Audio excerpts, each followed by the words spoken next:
verdad que, de nuevo, porque ya lo hemos hecho en otra oportunidad, estamos acá en la ciudad de Buenos Aires entregando estos equipos modernísimos. Ahí está, me decían, no lo pusieron todavía, y faltan todos los equipos de sonido que son muchísimo más volumen en términos de tecnología. Una tecnología que va a permitir la digitalización, la transmisión digital, la conexión con el satélite, con el ARSAT. Y además que en este caso, la vez pasada lo hicimos sobre una sala que tenía tecnología antigua, ¿no? Analógica, los viejos tachos de películas que todos conocemos, yo por lo menos por las películas, pero ahora estamos haciéndolo en una sala que además tiene el plus de que se está reinaugurando. Entonces eso me permite una pequeña reflexión, sobre todo porque Lucrecia habló de economía, que era un poco lo que me tocaba. Así que yo me voy a permitir hablar de cine.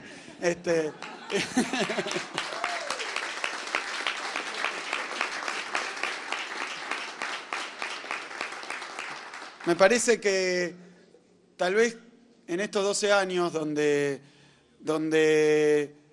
yo pienso que pasaron tantas cosas, hoy son 12 años es mucho, pero también pasaron cosas realmente muy, muy dinámicas, muy aceleradas. Y creo que un poco lo que nos vino ocurriendo a todos los argentinos nos hizo olvidar como aquellos traumas de guerra, como las experiencias traumáticas un poco, que uno tiende a borrarlas porque tampoco puede convivir mucho con eso. Nos hizo olvidar dónde estuvimos en el año 2001, 2002, 2003, hasta la llegada de Néstor. Digo esto porque la verdad es que hasta a mí mismo, que me paso tratando de explicar también que hoy en la política, en el 2015 estamos tomando decisiones y algunos de los caminos que tenemos, como esos libros de Haga su propia aventura, algunos de esos caminos dice vuelva para atrás 12 años, vuelva para atrás 10 capítulos. Y me parece que a mí, que me dedico a esto y a hablar un poco de esto, también me cuesta recordar. Necesito hacer una conexión un poco íntima, aislada y con la propia historia de uno. Pero me parece que todo el mundo en aquel 2001, en aquel 2002, tuvo algún familiar, algún conocido, algún amigo. Yo era profesor universitario en aquel entonces, que decía, yo me voy del país, tengo mi diploma, pero me voy del país porque acá no hay ninguna oportunidad. Tiene también algún conocido comerciante, empresario, que tuvo que cerrar su empresa con todo el dolor. Algunas empresas familiares muy antiguas. Conoce a algún trabajador que engrosó esas filas del 25%. Muchas veces ese número es un poco engañoso, porque el 25% de desempleo que llegamos a tener en el año 2001, la peor tasa de desempleo de toda la historia argentina, en realidad vino precedida de algo bastante peor y más crónico, que fue ese 15% de desempleo que empezamos a tener en el 1995, con el efecto tequila. ¿Se acuerdan? Y también traigo el recuerdo porque como una película, ¿no?, que uno ya vio, pero que vuelve a ver, ahora en el mundo están pasando cosas parecidas. También en la región hay una crisis mucho más cerca que lo que fue ese tequila en México. Acá al lado, en Brasil, está habiendo dificultades, donde están recibiendo los resultados de esa crisis. Y sin embargo, en Argentina tenemos determinadas políticas, determinadas decisiones que se han tomado, determinadas posturas que tomamos en los foros internacionales, con el sector financiero, con el sector productivo, determinadas decisiones económicas que tienen como resultado que en la región y en el mundo, en Grecia, en España, porque me acuerdo, yo tenía un amigo que se fue a España y me dijo, eso es la Meca, están llenos de guita, le va bárbaro, ya cambió para siempre, España era un país atrasado en Europa y ahora le va genial. Y yo no puedo ni regodearme ni hacer comparaciones incómodas. Lo único que quiero decir es que hoy en España la tasa de desempleo es más o menos la nuestra en el año 2001, y eso también era impensado, y ahora estoy hablando de hace pocos años. Pero cuando uno recuerda ese 2001, 2002, 2003, que fueron épocas aciagas, que nacía arte porque no había nada. Yo leía la estadística también ciega, hasta que uno se toma el trabajo de recordar dónde estaba yo en ese momento, y qué pensaba, y qué me decían, y qué vivía. Y me parece que todos los 90 fueron una época muy desesperanzadora, y terminó de la peor manera en ese 2001, pero yo veía que había 48 producciones de cine nacional en ese momento. Es decir, la cantidad, los miles y miles de actores, los directores, escenógrafos, los que hacen vestuario, los que hacen luz, los que hacen iluminación, los que hacen sonido, los que tocan la guitarra, los que hacen arte, todos los que estos 48 implicó estar realmente en bolas, quedarse sin nada y sin un futuro que le marcara ningún camino de salida. Y sin embargo, por eso también quería, siguiendo un poco la línea esta de que no fue un sueño, porque esto no fue magia también, y lo que vos decías, el cine como fábrica de sueños, y el sueño del que hablaba Néstor Kirchner en el 2003, vengo a proponerles un sueño, decía, y era un sueño, porque la verdad volver a pensar en un país que con todas las dificultades que puede tener, recién hablábamos acá con el empresario que ha puesto de la suya para reconquistar. Reabrir las puertas de este cine, pero de nuevo, en ese 2003 donde eso era un sueño y alguno decía un imposible, porque lo que nos venía a proponer Néstor Kirchner era, bueno, tener de nuevo un Estado soberano, un Estado independiente, un Estado que se ocupara de la gente del país, de los problemas del interior, un Estado que no estuviera, y a mí siempre me gusta también mencionarlo en el terreno de la economía, porque también parece una película de terror lo que pasaba en Argentina. Yo me acuerdo que asumía un gobierno, venía con un ministro y el ministro se iba a Washington y volvía a Washington con un papelito de instrucciones de qué medidas tenía que tomar. Y esas medidas no eran, bueno, pague tanto interés, hagan tal cosa, las medidas eran privatizar las empresas públicas. Quiero recordar que ni siquiera guardamos esa sensación de que esas medidas desastrosas, espantosas, se tomaron porque los argentinos las decidimos o porque los argentinos entendimos o porque a algún argentino se le ocurrió. Las medidas que se tomaban estaban diseñadas de manera estándar, de manera convencional, para todos los países del mundo que se sometieran al credo neoliberal.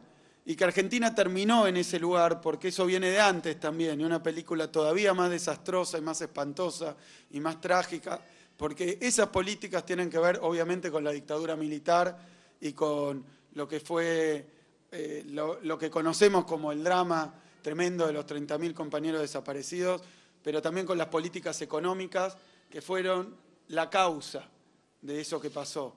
Y se empezó a implementar, duró décadas, y teníamos gobiernos que se votaban cuando se terminó la dictadura, pero sin embargo la política económica del gobierno se decidía en otro lado. Digo, la idea de privatizar YPF ni siquiera es que la tomó un argentino, vino de afuera, nos pedían privatizar YPF, privatizar aerolíneas, privatizar lo que hoy es AISA, Obras Sanitarias de la Nación, entonces privatizar Entel, lo que eran los teléfonos, privatizar Somisa, lo que era nuestra industria de acero. Todo eso venía porque la privatización era una política de sumisión y sometimiento a los acreedores extranjeros que nos decían privaticen, porque también uno dice, ¿eso privatizar para qué? Para generar un negocio privado de un lado, privado y extranjero en muchos casos, pero además con el resultado de las privatizaciones no es que se dieron planes sociales, que se incluyó algún argentino, toda esa plata, toda esa guita que era capital y era bienes y activos hechos durante generaciones de argentinos, se fue afuera para pagar la deuda externa. Eso era el producido de las privatizaciones, era para pagar la deuda externa. Después decían ajusten, y ese ajuste era para gastar menos plata acá y también pagar la deuda externa. Entonces, cuando hoy estamos parados en un 2015, que sinceramente es otro país, y me parece que nosotros, en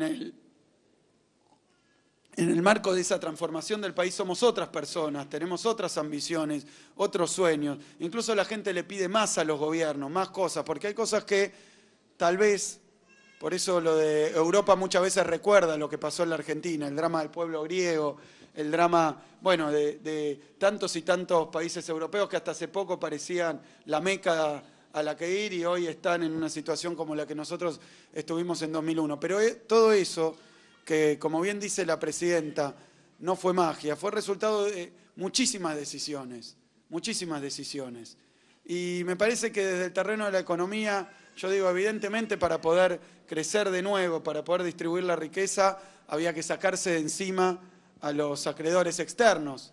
No podíamos estar, la presidenta mencionaba, creo que fue el día de ayer. Yo hice tantas cosas hoy que creo que fue ayer o hace 5 años que escuché.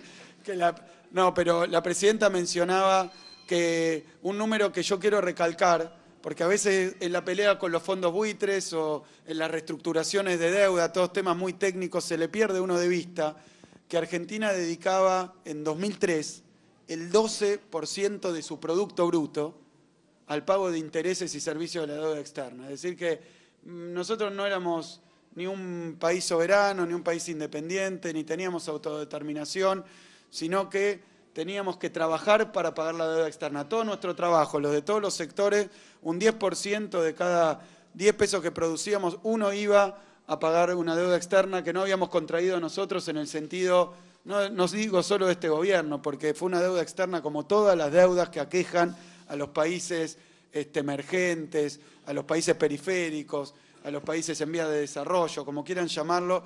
Esas deudas cuando se contraen no van ni a construir obras, ni a abrir cines, ni a hacer películas. Esa deuda, el producto de esa deuda externa, lo que entra al país cuando entra, que es una sola vez, y después ni siquiera entra más plata, sino que la deuda crece por la dinámica perversa del interés compuesto, ¿no? Donde cada vez se debe más y no se puede pagar, y entonces hay que tomar nueva deuda para pagar la deuda anterior. Es decir, que nunca más se ve un dólar, nunca más se ve un peso, nunca más se ve nada, y todo termina yendo para afuera. Y el negocio son esos intereses.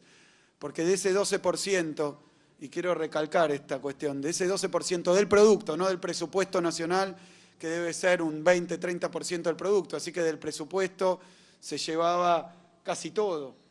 Casi la mitad del presupuesto era para pagar la deuda externa. Ahora nosotros tenemos una relación entre la deuda, los intereses de deuda y el producto del 2%, menos del 2%. Eso, para los que dicen que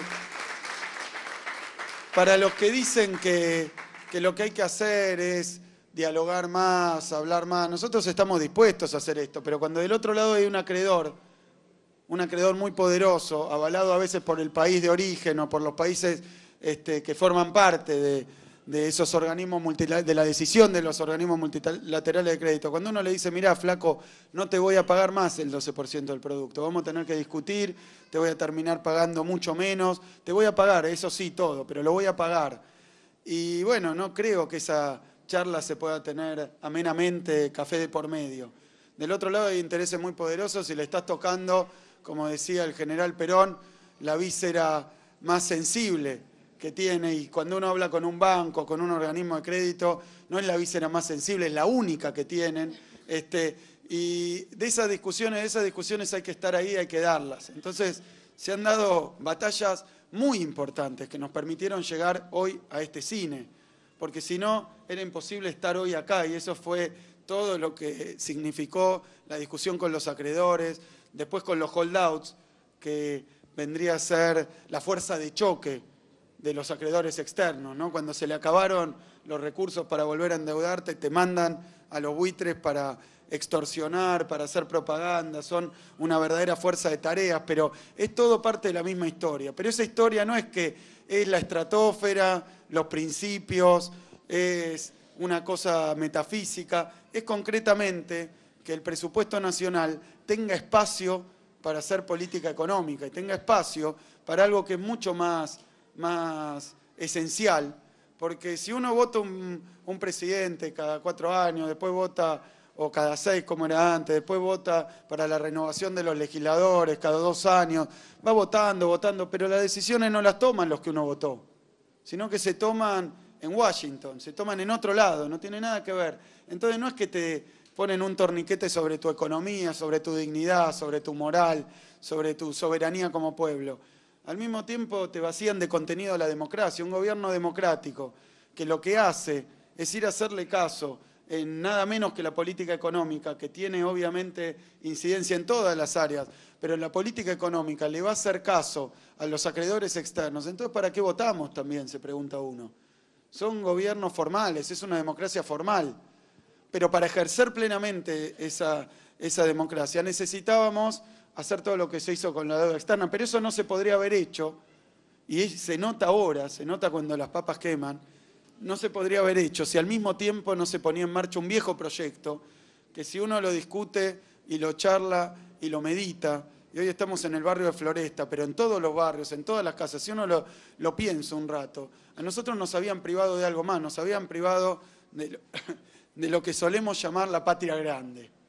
Es decir, que nos habían hecho pelear entre todos, parecía una política deliberada para que cuando uno le preguntaban ¿con quién hay pica? Ahí con los brasileños, con los brazucas, con los chilotes, con los paraguas. No, pero eso que había entrado como una política cultural, que tenía un sustrato económico y un sustrato geopolítico mucho más profundo, el tema era que habían dinamitado el proyecto de la unidad latinoamericana. Y eso era, obviamente, un viejo proyecto, un viejo anhelo, obviamente una meta política, pero había que llevarlo a la práctica y eso también requirió, y estamos casi a un mes de que se cumplan los 10 años de la cumbre esta de Mar del Plata, donde también, ¿no? Porque uno va olvidando cómo tal vez hay gente que no medita en esto y me parece que es un papel nuestro hacerles acordar, pero no hacerles acordar, decirle, bueno, eso, lo otro, ¿cómo estabas vos y cómo estás hoy? Y que se den cuenta, aún los que le va bien, hay toda una lógica acá, que si te va mal es culpa del gobierno, si te va bien es porque vos te esforzaste mucho. Yo quiero decirle, y todos los trabajadores que estaban dentro del 25% de desempleo, no es que no se esforzaran. Lo que pasa es que había determinadas políticas económicas que hacían que el esfuerzo fuera a chocarse una y otra vez contra una pared. La que pues, derriba esas paredes y abre sobre eso avenidas, caminos y posibilidades para prosperar, posibilidades para que el esfuerzo fructifique, la verdad es que la política nacional, la política económica, la política, la gran política argentina que ha llevado, por eso, a dar muchas de esas batallas que en el momento, el pago al Fondo Monetario Internacional, el sacarse de la espalda como el moscardón ese que te zumba en el oído, unas misiones del Fondo Monetario Internacional que todo el tiempo vienen a evaluarte. Por eso recién me preguntaban sobre el Fondo Monetario Internacional. Nosotros nos sacamos de encima al Fondo Monetario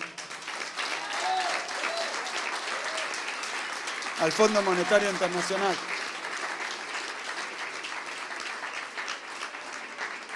Pero cuando uno va sumando esas batallas ganadas, cuando uno va sumando la cuestión latinoamericana, la cuestión de la deuda externa, la cuestión con los organismos multilaterales de crédito, cuando uno suma también que esa recuperación de la política económica nos llevó de nuevo a hacer grandes obras de infraestructura a lo largo y a lo ancho del país, que esa misma política económica nos llevó a cosas que a veces se desconectan unas de otras, pero cuando uno empieza a ver toda la película entera, con todas sus partes, con todas sus porciones, empieza a comprender el argumento. A veces el final te deja fascinado y te olvidas de qué es lo que pasó. Entonces, venimos de ahí, pero se hizo todo esto. Y otras cuestiones que a veces se desencajan de la cuestión económica general y se toman como política social. Como el hecho de haber incluido, porque yo ahí veía algunos vecinos que me daba la impresión a mí que eran jubilados.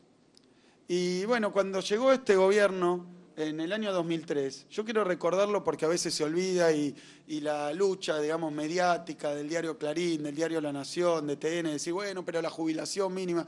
Yo lo que quiero decir es que cuando llegamos al gobierno, en 2003, solamente de la gente en edad de jubilarse había 66% jubilados. Además de que habían sido víctimas de una jubilación de 150 pesos, además de que habían sido víctimas del sistema de las AFJP, además de que nos habían afanado hasta la plata de los jubilados, porque ahora nos dicen qué hacen con el Fondo de Garantía de Sustentabilidad, caraduras que son los que defendieron a las AFJP y que vivieron de la publicidad, o sea, fueron socios. En el caso de Clarín, que le vendió las acciones a las AFJP a 6 veces su valor para hacer un negocio privado. O sea que lo que tenemos nosotros es que era 66% de los que estaban en edad de jubilarse estaban jubilados. ¿Y los demás qué pasaba? 0 cobraban, 0 pesos. Y parecía que nunca más iban a poder cobrar nada porque no habían hecho los aportes. y medidas que aparecen por ahí sueltas, pero cuando uno rearma todo el libreto de esto, encuentra que hoy tenemos 97% prácticamente de cobertura jubilatoria. Son 3 millones de adultos mayores, de viejos de Argentina, que no habían podido hacer sus aportes. Y también los liberales son unos maestros en hacer esto, en culpabilizar al desocupado de estar desocupado, culpabilizar al que no tiene la jubilación de no estar cobrándola. Todo es culpa del individuo. Porque están tratando de mostrar que la política no sirve para nada, porque están ocultando para todo lo que sirvió su política, que fue para generar esos procesos, esos fenómenos. Entonces, yo creo que esos 3 millones de nuevos jubilados, porque todos dicen, bueno, la mínima, yo quiero decir que la mínima, de los que cobran la mínima, 90%, un poco más, son nuevos jubilados de estos 3 millones. O sea, no es que la mínima le quedó a aquellos que no habían hecho los aportes, entonces esa mínima, la verdad que hay que compararla con 0, porque el crecimiento fue de 0 a la mínima, que por supuesto que queremos que sea más alta, por supuesto que ahora, pero esos 3 millones de jubilados, ¿qué tiene que ver con esto que estoy diciendo? Lo que estoy diciendo es que eso no es una política social del gobierno, ni una cuestión caritativa, ni es una cuestión simplemente de valores. Por supuesto que lo incluye a todo esto, pero esa política de valores, esa política de inclusión social, tiene un significado económico también. Porque muchas veces yo pregunto, esos 3 millones de nuevos jubilados, ¿qué piensan que hacen con la plata? Los que están en contra, porque están en contra también de jubilar más gente. Están en contra, han estado en contra, pero ¿qué piensan que hacen los jubilados cuando cobran con la plata? Van y la llevan a la rueda del consumo, van y la vuelcan al mercado interno. Por eso ahora nosotros no tenemos el desempleo que están teniendo otros países o no tenemos la caída en el crecimiento que están teniendo otros países. Porque toda esa política de inclusión social vino a alimentar algo que también habían destruido, que era el mercado interno argentino, la demanda argentina de los argentinos, de todos los argentinos. Te habían privado también de los derechos económicos, pero también esa política de generar inclusión social fue una política económica que generó más demanda, y al generar más demanda generó también efectos multiplicadores. Ese efecto multiplicador es que cuando uno va y gasta, entonces lo que para uno es un pago, para el otro es un cobro. Entonces aparece un empresario que puede producir más, un empresario que puede vender una entrada de cine o una entrada al teatro, y a su vez eso genera un nuevo empleo, y ese nuevo empleo genera a su vez un nuevo salario, y ese nuevo salario a su vez se vuelca también en la economía. Es decir, que ese círculo virtuoso de inclusión social que genera también crecimiento y que se retroalimenta, ha incluido también lo de la UH. Por eso cuando la presidenta dice nuestra inclusión social no es para una clase, para un grupo, solo para los más vulnerables, porque esos recursos vuelcan de los más vulnerables exactamente al revés que lo que nos enseñaban los liberales, que en realidad primero se crecía y eso llenaba la copa y después derramaba. Nosotros hemos demostrado que la única forma de crecer era contra la ley de la gravedad, era derramando también de abajo para arriba, derramando desde el poder de compra de los vulnerables, porque además qué riqueza es esa y qué valor tiene esa riqueza que deja fuera millones y millones de argentinos, no tiene valor. Y cuando hablan de la sostenibilidad de las políticas económicas, ¿qué economía más sostenible puede haber que aquella que se funda en un mercado interno vigoroso, que crece, que genera recursos, que genera cada vez, y otros puntos más, volver a las paritarias libres y abiertas? Había 200 paritarias en 2003 y ahora hemos cerrado casi con 2.000 paritarias, discusiones libres de salario.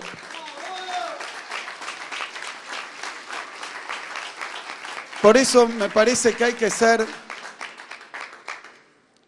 ser un poco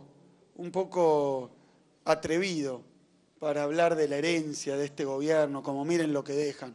Porque sí, es verdad, dejamos 3 millones de nuevos jubilados, 3,5 millones que cobran la asignación universal por hijo, dejamos una economía que se duplicó, 200.000 nuevas empresas, había 400.000 y ahora hay 600.000 empresas en la Argentina, también nuevas empresas hemos creado.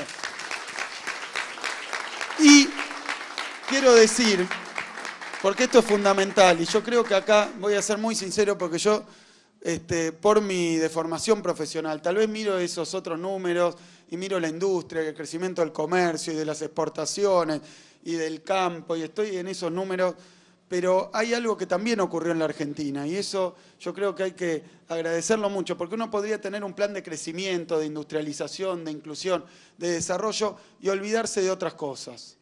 Olvidarse, por ejemplo, de la cultura, olvidarse del arte, olvidarse de las universidades, olvidarse de la ciencia, la tecnología, olvidarse de la salud, olvidarse de todas esas cosas que no son probablemente los núcleos centrales de un programa económico de reactivación y después de crecimiento y después de expansión y después de aparición de nuevas ramas y después de penetración de mercado. Todo eso viene por un lado.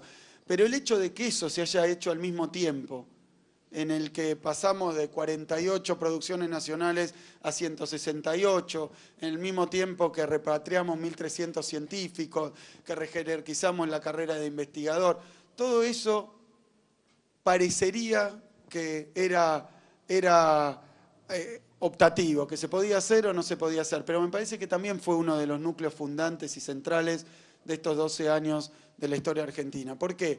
Porque el neoliberalismo, yo creo que donde hizo más daño, más allá de que evidentemente ya le he atribuido los desempleados, los que no cobraban la jubilación, los excluidos, le he atribuido los desaparecidos, es decir, que más males no podría haber causado. Pero yo creo que el más duradero y el más desafiante para nosotros es que también con el neoliberalismo vino un programa cultural, un programa ideológico, un sentido común. Trabajó en cambiarnos el sentido común, en generar otra forma de ver el mundo, más individualista, más como país, más obtusa. Yo creo que, y siempre me ha llamado la atención cómo muchas veces a los argentinos, donde el neoliberalismo debe haber sido uno de los países donde más hondo caló, donde más fuerte caló. Y me llama siempre la atención, Lucrecia, cuando uno ve afuera, a veces los argentinos tienen un deporte, que es hablar mal de Argentina. Y a mí me ha pasado con no todos obviamente, y no quiero generalizar, y hay prensa y siempre me sacan de contexto, no estoy diciendo que seamos un pueblo dañino, malo, estoy diciendo esto es normal que un argentino hable mal. Incluso en el pueblo norteamericano, ¿no? Que está muy dividido entre demócratas, republicanos, el Tea Party, uno lo ve, pero es muy raro ver a un norteamericano afuera de su país hablando mal de su país y hablando mal de las autoridades de su país, aunque piense barbaridades, es muy raro. En Argentina parece que esto estaría bien, está bueno ir a quejarse afuera, y esto también yo creo que es producto del neoliberalismo.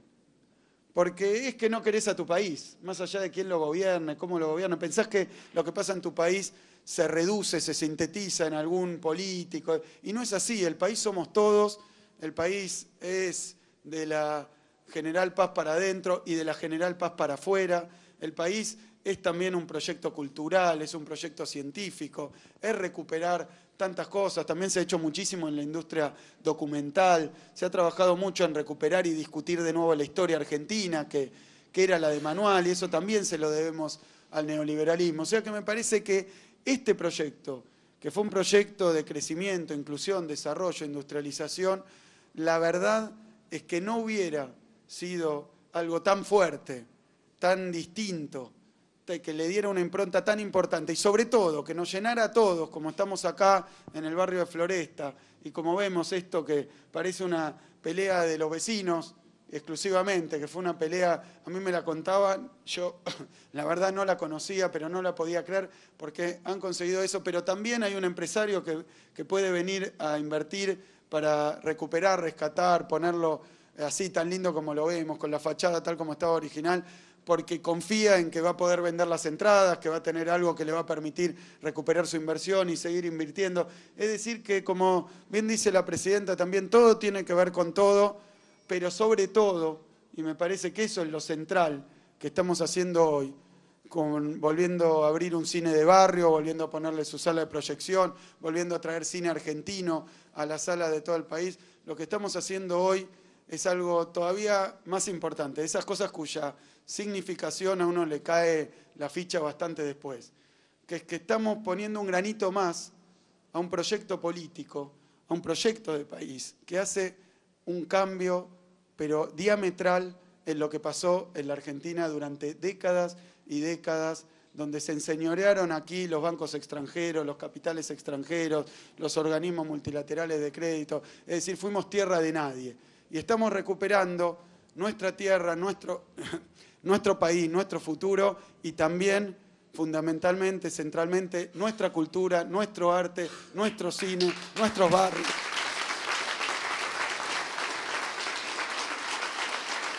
Estamos recuperando mucho más que todos esos números. Creo que lo importante hoy en 2015, y ahora hablo como candidato, es seguir recuperando la Argentina. Seguir recuperando la Argentina para los argentinos. Muchísimas gracias.